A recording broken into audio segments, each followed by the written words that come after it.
May na po kamo sa Bicol. Sa video po na ito ay makikifiesta muna kami ng aking asawa dito sa aking ipanagmamalaking bundok. Ayan, may mga bikers pa po. Sa ngayon po ay dito din ang daan, isa-isa sa napakagandang tanawin ang Mount Simuray. Pero kasalukuyan pa po kasi inaayos ang daan papuntang Mount Simuray. At ayan po, at mangilan-ngilan na din po yung mga bahay dito na madadaanan nyo. Ayan, at may mga naglalakad din. Mega shoutout po sa inyo. At dito po sa bandang ito na ang pagitan ng Barangay Bulwang at Barangay Lourdes dito sa Baaw. Ayan, may mga bahay din dito guys at may maliit na sapa. Ayun, may kalabaw pa. Itong sapa na to guys ay papunta yan sa Binet na tinatawag dito sa amin. At dito sa part na to guys ay mag-ingat po kayo dito dahil medyo pataas po itong daan na to. At siya nga po pala, mag-comment nga po dito yung nakapunta na ng tinatawag namin na Binet at ano yung na-experience nyo doon.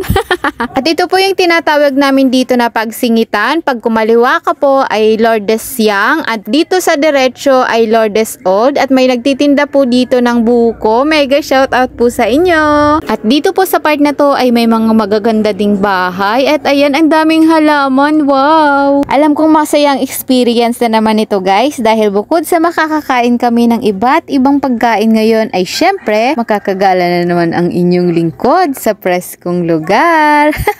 At doon po sa pinakatuktok na yon, doon po matatagpuan ang Mount Simuray na napakaganda rin na tanawin. Ayan guys, sobrang presko dito sa part na to. Abangan nyo po dahil madadaanan namin dito ang isa sa mga dinadayo ngayon na pasyalan dito sa Baaw, Camarines Sur na walang iba kundi ang napakaganda at napaka-preskong lugar ng Tinawagan Hills. At may magandang bahay din po dito at nadaanan namin ang mga nagbibigay ng sticker na worth 20 pesos lamang po. Wag po kayo mag-alala dahil para din po yan sa pagpapa-improve ng Barangay Lourdes. At ayan na nga at didikit na ng aking asawang si Lucky Kuy ang sticker sa aming simpleng motorsiklo. At eto na po at nadaanan na namin ang isa rin sa dinadayong pasyalan dito, ang Tinawagan Hills Campsite and L Farm. Ayan po at napakaganda at napaka-preskong pasyalan at kitang-kita din po dito ang napakagandang tanawin ng Mount Isarog at kitang-kita din po dito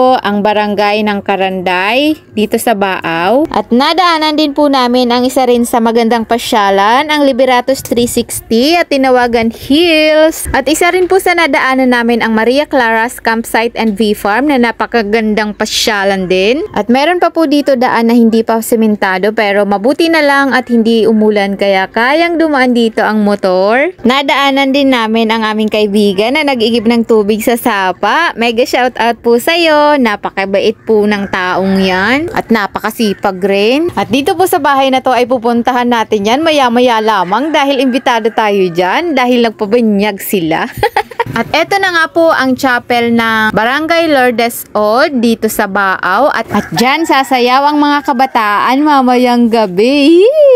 Pagdating nga po namin ay nagsisidatingan pa lang ang mga magsisimba dahil maaga pa naman at wala pa si Father. Misteryoso din po ang lugar na ito dahil kahit nasa mataas na lugar ay may tubig pa rin ang mga sapa kahit medyo matagal nang hindi umuulan. Eto na nga po ang nakakahiyaman pero masayang karanasan ito. At eto na nga ang kainan na.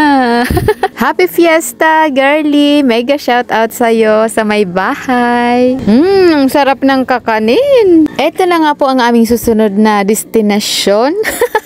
Aba, at may videoke pa. Kaya pala dahil magpabanyag din sila dito, ang daming pagkain at inumin. At sa wakas ay ito na talaga ang huling bahay na pinuntahan namin dahil talagang busog na kami. Salamat po sa inyo. Ito na, amo na.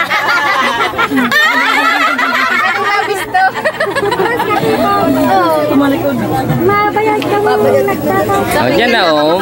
Madali sa naman yan pag may video, siyempre makawayo. Inoy. Oh. Ang proud baga kita arog ka. Oh, arog sana baga kayo no. Fiesta kami. Nakaturo ka sana.